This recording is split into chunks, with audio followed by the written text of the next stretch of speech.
Tired of the same rags you wear literally every single day that are so bland and boring? Well then get ready to transform your style with the brand new TFA 1024 t-shirt, available now at teespring.com/stores/TFA1024. TFA 1024, where your entertainment will be transformed!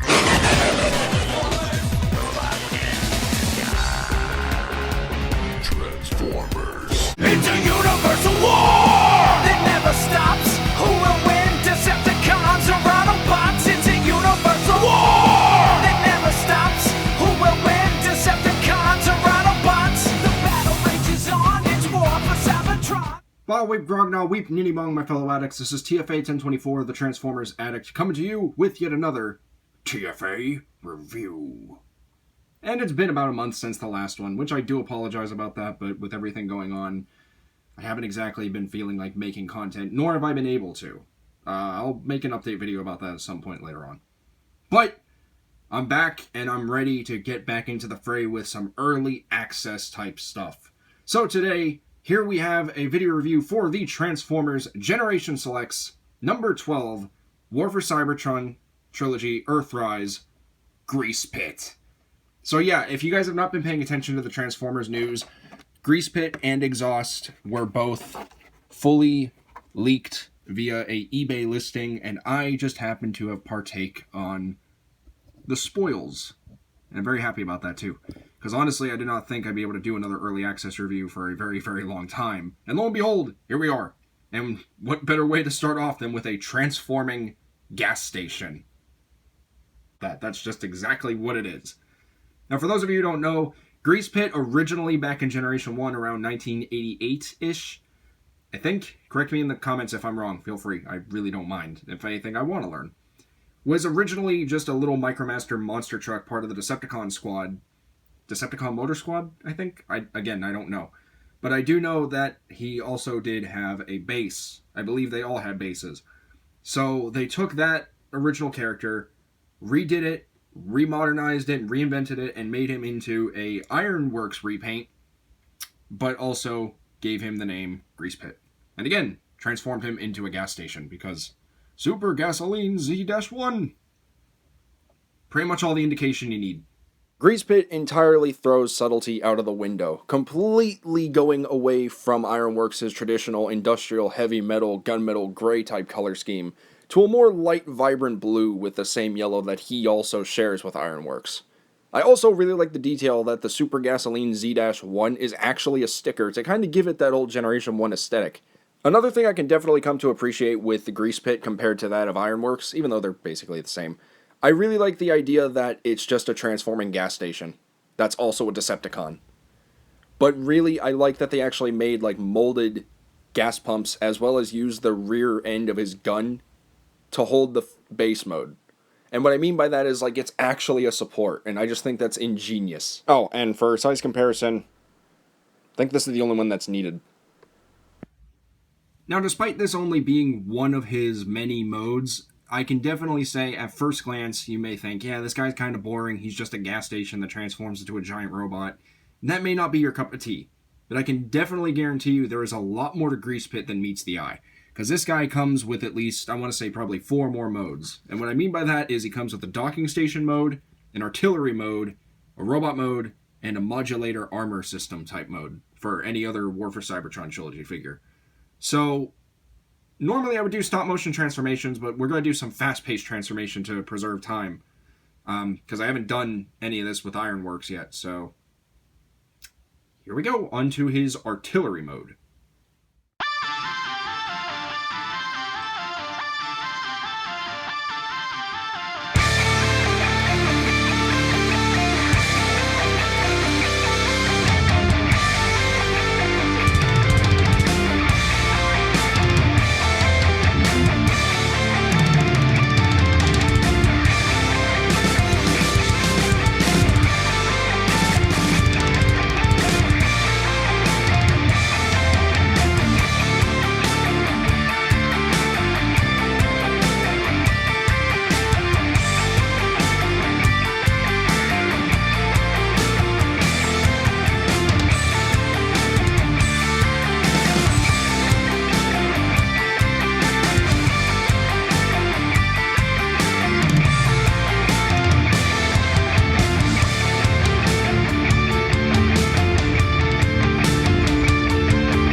here we have Greasepit in his artillery mode.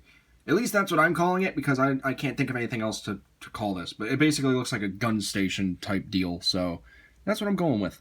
I really like how everything incorporates. It's very similar, if not exactly copy and paste, with like a little bit of tweaking compared to that of Ironworks, who is still currently in his base mode, or battle station mode, whatever you want to call it. I'll do a comparison with him later or something. But I really like this just a little bit more compared to that of Ironworks. And the reason I say that is just because, again, the sheer concept of a Decepticon transforming into a gas station, now being a gasoline-powered artillery bay, I just find that really funny. Again, the only real size comparison you need is with a Micromaster. So, there you go. There is quote-unquote articulation in this form, so you can rotate these double guns up here, which are on a very tight connection via the 5mm joint system, as Hasbro likes to call it. I've been saying 5mm peg to port connection, but apparently it's the 5mm joint system, so learn something new every day. The scoop is on a double hinge. It can hinge up here, it can also hinge up here, and you can position it however you want. Doesn't matter exactly how you do it. The gun here can swivel, not 160 or 360 degrees rather, but it can if you want it to, technically. But the sign kind of gets in the way. And there is a little bit of like side-to-side action, so that's kind of cool as well. Now, this isn't the only way you can convert Greasepit here into this mode. If you want to, you can kind of finagle around and try to get something a little more diverse compared to Ironworks, but personally, I think this is good for what it is, because all it's supposed to be is like a watchtower or artillery unit. The Watchtower mode is not exactly as funny or exciting as the gas station mode, but then again, the gas station mode wasn't much either, other than the fact it was a gas station. But this is basically a copy and paste of Ironworks' artillery mode, and it very much shows here just because there's not much variation to it, especially when like putting it next to Ironworks. It's like night and day. But I like the vibrancy of the coloration between Greasepit compared to Ironworks a lot more, just because there's a nice bit of diversity into it. I also just love the way these modulators transform. It's basically the Siege weaponizers, but this time they're buildings. Mini Titans for Micromasters. 2 modes down. 3 more to go. How long is this review again?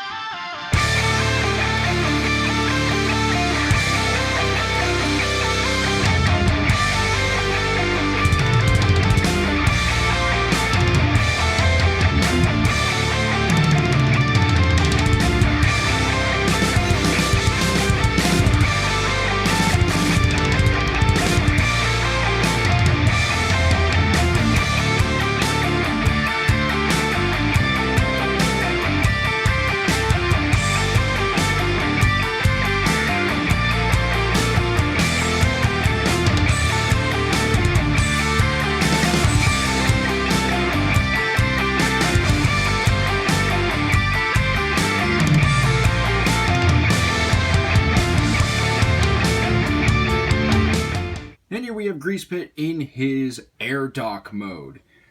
I guess this is kind of supposed to not be a form that's specifically for Greasepit, but I do know that this is a form that is definitely going to be made for the modulator Decepticon Airwave that's going to be coming out in Wave 2, so that's going to be pretty exciting. I will admit this form does definitely expand the horizons for the playability within the War for Cybertron trilogy toy line.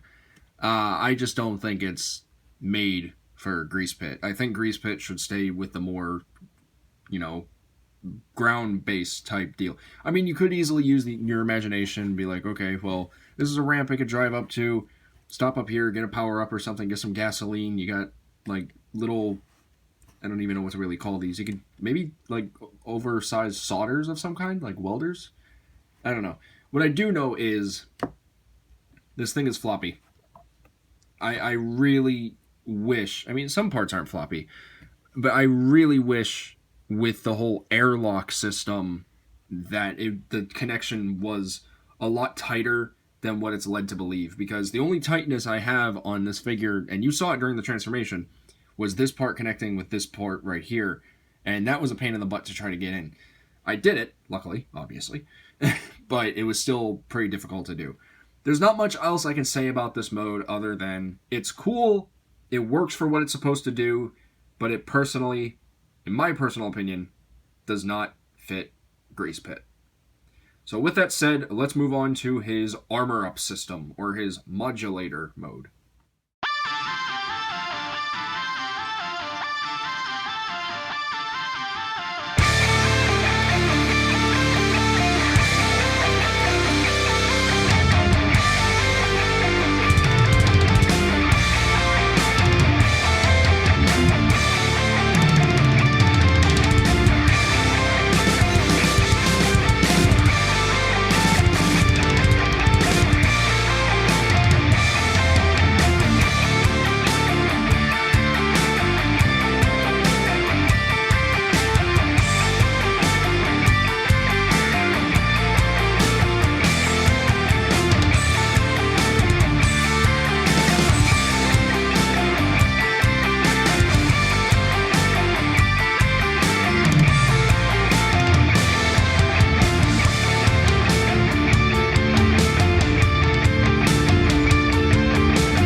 And here is Greasepit equipped with the also early released Generations Selects exhaust in his modulator armor mode, or whatever they really call it.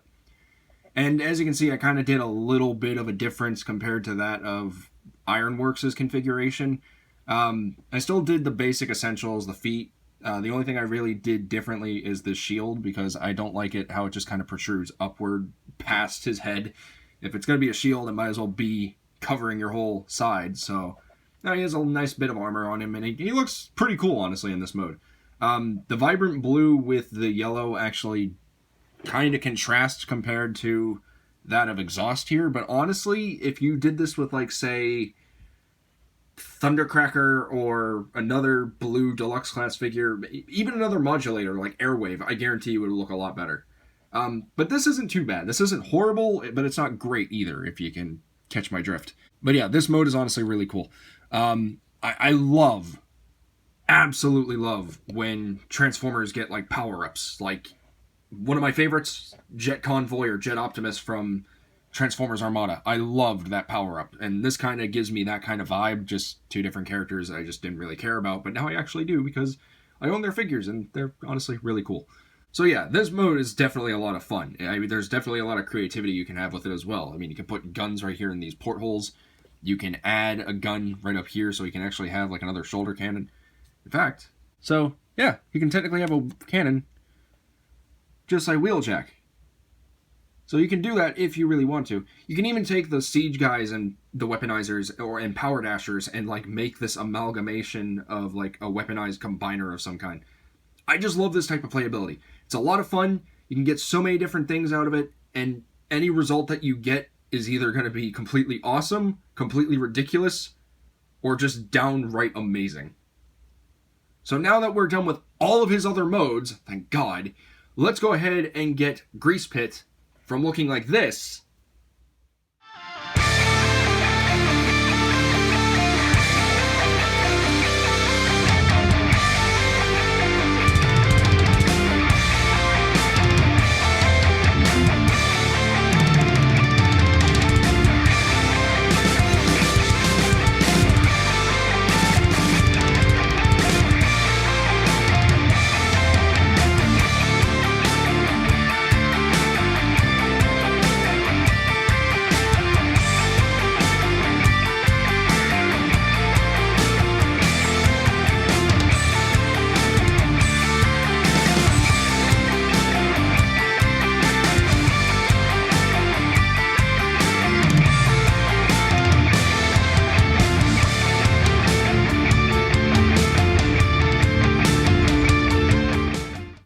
to revealing the Micromaster base Titan, to revealing the robot mode within. You guys know how this goes by now, unless you haven't been paying attention. And shame on you! But anyway, so here we have Greasepit in his robot mode. And it's pretty much Ironworks. I mean, There he is. So there's not much to differentiate Ironworks and Greasepit, and even from Greasepit to Ironworks. The only major differentiation is the sign, the machine gun, gas pump, and also the colors. As I mentioned before, I really like the colors. The colors look really, really cool. I really like how they actually almost color matched entirely with the yellow. I never noticed that just until now. But I really love the industrial heavy metal type look that they're going for Ironworks. And then he's just like, come and get your gas. I don't know. There's not much to him. I did diversify them a little further in robot mode. So you have like a smokestack right here on Ironworks, and they have the little flag right here on Greasepit, and then you have the two different weapons. So I think it's cool. But the best part about this is like you can take them, rearrange them, reconfigure them some way, shape, or form. It's completely up to you how you decide to do it. But I just think that's really cool. So for size comparison, here he is with Blackjack and Sound Barrier. If I can get these guys to stand up, because of course I can. Here he is with the Scout class, not the official 2-pack, but here he is with the Scout class Pounce and Wingspan. He almost fell. I caught you, though. I caught you, boy. Here he is with the brand new redefined partial Deluxe class Cliffjumper. Looking pretty good. Here he is with an official Deluxe class. I say official because it does suit Deluxe class. Here he is with the Generations Selects Exhaust, soon to be reviewed next. And here he is with the Voyager / Leader class Siege Earthrise Astrotrain.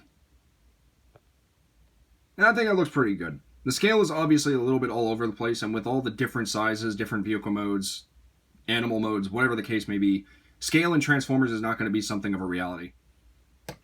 Very quick size comparisons, and then now for Articulation. So I'm not going to demonstrate Articulation just because that's not my forte, but personally I will bring it up just because. So he has standard head articulation. His head's on a ball joint. He has a little bit of wiggle waggle. He also has a 360 degree range of movement. The shoulders on both of them obviously can rotate 360 degrees as well. They also have a very nice bicep bend. He does not have much of a waist. He kind of has like a side to side type thing going on, but he does have full range in his hips, knees, and he actually does have ankle pivots, which is very nice. Very limited, but you can still do it, so it's very nice. Honestly, though, I mean, there's not much else to say other than, yeah, he's a repaint, but honestly, he's a really good repaint. You can get a lot of poses out of him. He's very emotive. He has a lot of cool different he has a lot of cool different modes, and honestly, I would strongly recommend him to anyone out there who just wants another Micromaster base that transforms into a full-blown robot. I think that's one of the coolest things that Earthrise has done, and I'm frankly looking forward to whatever else they have next. So I'll bring on more Micromaster bases, because I am loving it. So I guess my final thoughts on the Generation Selects Greasepit is I absolutely love him a lot more than I think I should have. At first, when he was initially released, I'm like, yeah, okay, it's cool. He's another Micromaster base. He looks just like Ironworks. I almost skipped him. I was talking myself into it whenever I had to choose, but when my first glance happened on Mr. Exhaust here, he was the first one I got. I literally got Greasepit the day or 2 days after I got Exhaust. I mean, they both came today, but my point being is I paid for him a little later just because I was still indecisive. But then I noticed that he was a little different compared to Ironworks, and I'm like, okay, that justifies being part of my collection. And sometimes that's all it's needed. He doesn't necessarily have to be 100% completely different. Either way, it's a new take on an old character, and I think they did a really good job at doing that. The painting and the molding on the figure is honestly really good. Very subpar, but also very close attention to detail. I didn't point it out all too well, but there's a lot of nice molding detailing throughout all of Greasepit. I will go more in depth with that with Ironworks in his review, preferably if it'll be shorter. But given how long this review is, I don't want to take up any more time. But I just want to say I really do admire how much hard work went into the molding for this figure. The painting may be very standard, but it's very good, and there is a nice bit of, there's a nice little bit of separation of everything. Nothing really clashes too much. There are some complementary colors, and then there are some that just kind of act as accents, which is sometimes, again, it's all that's needed. So honestly, in my recommendation viewpoint, I would say pick him up only if you want another Micromaster base Transformer.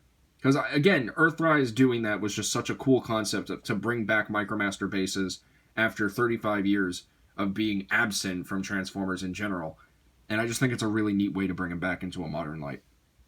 So if you're interested, if you want him, and if you want to add anything like this to your collection, and you already have Ironworks, then why not go for the whole thing? I guarantee you probably have Airwave on pre-order just like me as well. But honestly, if you are 100% interested in this guy, you want another Micromaster base, you want to build up your Decepticons, pick this guy up. Do not pay for what I paid for. This guy and Exhaust were both on eBay for early, around $30 to $40. These have not been officially revealed by Hasbro yet. I'm waiting until probably San Diego Comic-Con before that happens, or Fan First Friday. But these were not officially revealed as of yet. These are obviously official Transformers figures, but I would strongly recommend waiting until they hit retail. The only reason I got them early was because I was hoping to get the reviews out, but Mr. Chuck Dog 1999 beat me with this... What? It's not important right now. Congratulations to you, Chuck Dog. I respect you, and I really do like your reviews, so... That's a joke. But hopefully I'll be the first one on this one, because no one else has. I'll be the first. Anyway. Definitely pick this guy up if you are 100% content with having another repaint of Ironworks. Because while he's not necessarily a necessity to your collection, Generations Selects Greasepit is a very fun addition to it, as well as a very nice addition to your Generations Decepticons. So pick him up if you want to, because I recommend, so you can decide. That's pretty much all there is to say, my fellow addicts. So thank you guys very much for tuning in. It's been a little bit busy with everything going on, and again, I'll make an update video about that. But please take advantage of everything. Please feel free to let me know what you think about the new format down in the comment section down below. Also, feel free to become a Super TF Addict, and then also just feel free to buy a t-shirt. I'm selling merch! If you didn't see the commercial, I'm selling t-shirts, so feel free. There will be more onto the store. I just need to figure out how to work Teespring a little bit more concretely. But please take advantage of these perks. Take advantage of the merch. Please help me out. Things are tough right now, and I'm just trying to live my life the best I can. But with all of that out of the way, I seriously want to thank each and every one of you for watching, and a huge thank you to Eli Thanatos Prime for letting me know that there was actually listings for these guys on eBay. And I bought both of them. Because of course I did. What can I say? Addict by name, addict by nature. But with that being said, my fellow addicts, this has been the TFA review on the Transformers Generations Selects Earthrise Deluxe Class Greasepit, and I want to thank each and every one of you for watching. And please remember, my fellow addicts, until next time, to get addicted, stay addicted, and TF Addicts for life! This is TFA 1024, the Transformers Addict, rolling out till all are one for now.